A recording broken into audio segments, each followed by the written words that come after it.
होती है, ऊपरी तरह से हम धर्म करते हैं, अंदर धर्म नहीं है। धर्म के लिए हम सोचते हैं कि हम इस धर्म को मानते हैं, गुरु को मानते हैं, पर उस धर्म में और हमने बड़ी तफावत है। वो अंतर इतना बड़ा होता है कभी कभी कि आश्चर्य होता कि ये लोग धर्म को मानने वाले हैं, इस प्रकार धर्म को मानते हैं और फिर इसीलिए लोगों को अरुचि हो जाती है। और आजकल के जमाने में आप देखते हैं कि हमारे बच्चे सवाल करते हैं कि ये क्या धर्म लगा है, ये तो सब झूठ है, सब झूठे लोग हैं, ये झूठे लोग क्या धर्म है। ये बात बिल्कुल सही कि हमें धर्म अंदर सिद्ध करने के लिए, उसकी धारणा करने के लिए आत्म साक्षात्कार। जब तक आत्म साक्षात्कार नहीं होगा, आप कितने भी कर्मकांड करिए, कितने भी नाम लीजिए, कुछ भी करिए, धर्म आपके अंदर समाहित नहीं होगा। और फिर मनुष्य समझ हो जाता है, उसको किसी चीज का डर नहीं होता, वो सत्य पे खड़ा है। ऐसा ही आज हमें समाज है और वो समाज बन रहा है धीरे धीरे। मैंने देखा कि अनेक देशों में ऐसे अनेक लोग, कोई बड़े विद्वान, बड़े लिखे, कोई सर्वसाधारण काश्तकार, कोई छोटे मोटे काम करने वाले लोग, सभी इसमें समान। थोड़े दिन पहले दिल्ली में एक प्रोग्राम हुआ था तो मैंने देखा कि डॉक्टर्स एंड इंजीनियर्स और इनकम टैक्स कमिश्नर्स और सेक्रेटरी साहब और उसके साथ हमारे देहात के लोग और सब बैठ के तालियां पीछे गाना गा रहे हैं। मैंने कहा एक हो गया गुंडे सबक नहीं तो ये तो किसी साथ बैठे वाले सारा अहंकार माने पता नहीं कहाँ चला गया और सब एक जीव हो गए।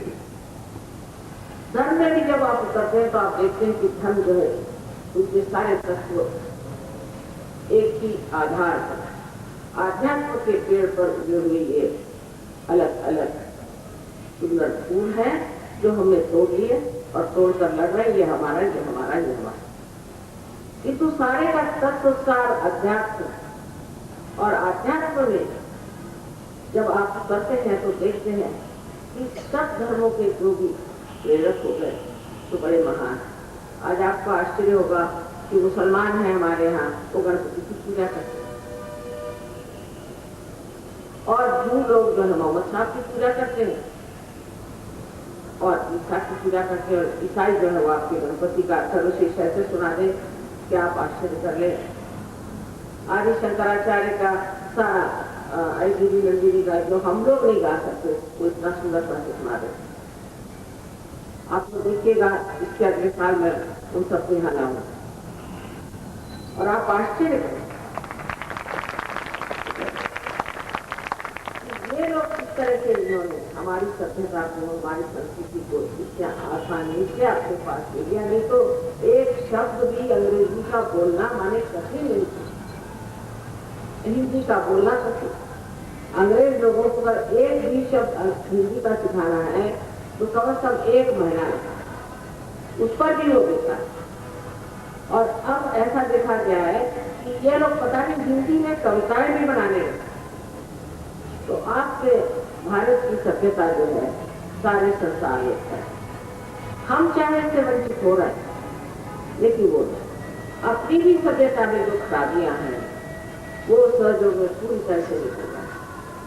और एक तरह से ऐसा कुछ वातावरण बन गया है कि बहुत ही सुंदर नेक नीतिमान लोग हैं। और जैसे कहना चाहिए कि एक देवदूत के आपसी प्रेम, आपसी बातचीत बहुत सुंदर है। अब मैं आपसे बताना चाहती हूँ कि आत्मा का क्या चमत्कार है। आत्मा का जब वो हमारे अंदर प्रकाशित होते हैं तो हमारा जो चित्त है वो भी प्रकाशित होता है। वो चित्त ऐसा प्रकाशित हो जाता है कि उस प्रकाश को हम जहां भी चित्त लगाएं उसकी खबर हमारे पास आ जाए।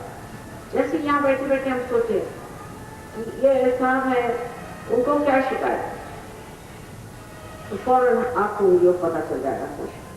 अगर आप जान सकें कि उनको क्या शिकायत है और अगर आप ये सीख लिया कि शिकायत को किस तरह दूर करना है तो यहाँ बैठे बैठे उनकी शिकायतें आप दूर कर। आत्मा का इस तरह से प्रकाश हमें अत्यंत धार्मिक भी बना। आंखें हमारी जो है वो स्थिर हो गई और ऐसे आदमी का एक कटाक्ष दूसरे आदमी की जिंदगी में शांति आनंद ला सकता। एक आत्मा का जो सबसे बड़ा आधार है वो है प्रेम की शक्ति। आज तक हमने सिर्फ देश की शक्ति को इस्तेमाल किया, द्वेष को ही हमने माना है। इस प्रेम की शक्ति का महत्व हमने जाना है और इतनी महान चीज है ये, इसके आए बगैर इस संसार का उद्धार नहीं। ये संसार की बचत इसी में है कि हम इस महान तत्व को अपने अंदर समा। दूसरी बात आत्मा के साथ ये है कि ये केवल सत्य को प्रकट करता है, मतलब जिसे एब्सोल्यूट ट्रूथ कहते हैं। जैसे कि 10 बच्चे हों और उनके सर पे आप पट्टी बांध दें और उनसे कहें कि अच्छा बताओ ये जो सामने बैठे इनको क्या शिकायत है, तो वो सब वही उंगली साथ ही साथ सब एक उंगली दिखाएंगे या 2 दिखाएंगे या 3 दिखाएंगे, बस सब एक जैसे। उस आदमी से पूछे 10 वाली चीजें उंगली दिखाई तो उनसे पूछा क्या तुम्हारे गले में बहुत शिकायत रहती? हाँ रहती। तो कैसे जाना? ये बच्चों ने बताया। तो एक मेव सत्य को जानने से, जब सभी एक मेव सत्य को ही जानते हैं और सबके लिए एक ही प्रणाली सत्य है और वो जानना बोध है, वो जानना बुद्धि से नहीं, तो लड़ाई झगड़ा किस चीज का? सब एक ही चीज में समाये हुए हैं, एक ही चीज को समझते हैं। जैसे अब मैं यहाँ बैठी हूँ, आप सब मुझे देख रहे हैं। अब इस पर कोई वाद विवाद करे कि नहीं माता जी यहाँ बैठे नहीं, तो आप कहेंगे साहब आपके आंख में अंधे हैं, और जिनके पास आंखें सब देख सकते तो मैं आपके सामने बैठी हूँ। इसी प्रकार ये बोध ऐसा हो जाता है कि इसमें कोई शंका ही नहीं रह जाती, निशंक इतना ही नहीं, एक दूसरे से वार्तालाप भी जब होता है तो समझ में आ जाती बात किस तरह से सूझबूझ आपस में एक नया संसार बसते जा रहा है और एक बहुत ही शांतिपूर्ण आंदोलन मनुष्य के अंदर घटित होता हुआ एक बहुत बड़ी एक कहनी चाहिए कि समाज की व्यवस्था बनती है। अब देखना है कि उसमें आप लोग कितने सहभागी हो। और एक बात आत्मा के साथ हम प्राप्त करते हैं और वो है आनंद की प्राप्ति। ऐसे तो हमारे बताए गए हैं कि आत्मानंद है और पुरानंद है, निरानंद है, आदि अनेक आनंद की हमारे यहाँ व्याख्या है, पर किसी ने आनंद महसूस नहीं। या तो सुख होता है या दुख होता है। जैसे 1 रुपया के 2 चेहरे होते हैं, इसी प्रकार आदमी को या सुख होता है या दुख। पर आनंद एक नहीं, आनंद की अनुभूति होती है, मजे में रहता है और हर चीज के और वो ऐसा देखता है जैसे कि नाटक हो रहा है, साक्षी हो रहा है। और जब वो देखता है, उससे देखने में ये शक्ति है कि जिस और वो नजर डालता है वो चीज ठीक हो जाती है। ये शक्तियां सब आपके अंदर है और ये शक्तियों को प्राप्त करना आपके लिए बहुत सहज और सरल। कोई आपको हिमालय पे जाने की जरूरत नहीं। आप बहुत उपास तपास हो गए और सब कुछ आपने बहुत कुछ कर दिया है, बस अब आप अपनी शक्ति को प्राप्त करें और इसमें आप पर इसमें गहराई गंगा बह रही है और उसमें से अगर पानी निकालना है तो भागर में गहराई। अगर मनुष्य अपनी गहराई की ओर न बढ़े तो उसमें गंगा जी का प्रति दोष है।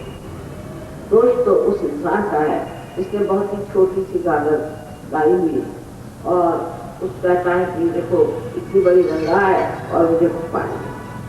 गहराई के लिए ही ध्यान करना होगा, जो समय से कम 5 मिनट, शाम को 10 मिनट, ज्यादा कुछ नहीं। और कोई भी तरह का आपके ऊपर नियंत्रण नहीं, आप भी अपने को नियंत्रित करते हैं, क्योंकि आप ही को महसूस होते हैं ये चैतन्य की बाहर आएंगे और फिर आप देखते हैं कि ये कम हो रही, क्यों कम हो रही, कौन सा चक्र पकड़ रहा है, कौन सा गड़बड़ हो रहा है, फिर आप उसके को संतुलन में लाएं और संतुलन अपने आप बनता जाता है। ये बड़ी आश्चर्य की बात है कि जब अपने आप मनुष्य इसे प्राप्त करता है तो बगैर बताए, बगैर कहे वो सब गलत सलत बातों को छोड़ देता है। मैंने देखा है खासकर विलायत में, जहाँ लोग जरूरत से ज्यादा शराब पीते हैं और आजकल तो ड्रग्स वगैरह बहुत पीना चाहिए।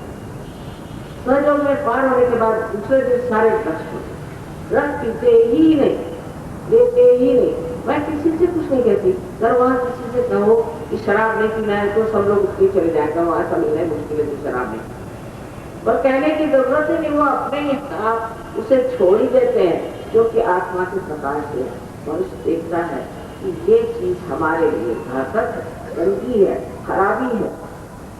और इस संवेदना की वजह से वो अकस्मात ऐसा कुछ हो जाता है कि जो कुछ अपने अंदर घटित हो रहा है और जो कुछ हमारे अंदर बन रहा है उसके प्रति जागरूक होता है और बाकी की चीजें जो है उसे वो छोड़ दी जाती है। इसमें आपको घर द्वार छोड़ना नहीं, अपने बाल बच्चों को छोड़ना नहीं, तो विचित्र से कपड़े पहन करके कुछ गड़बड़ करना नहीं।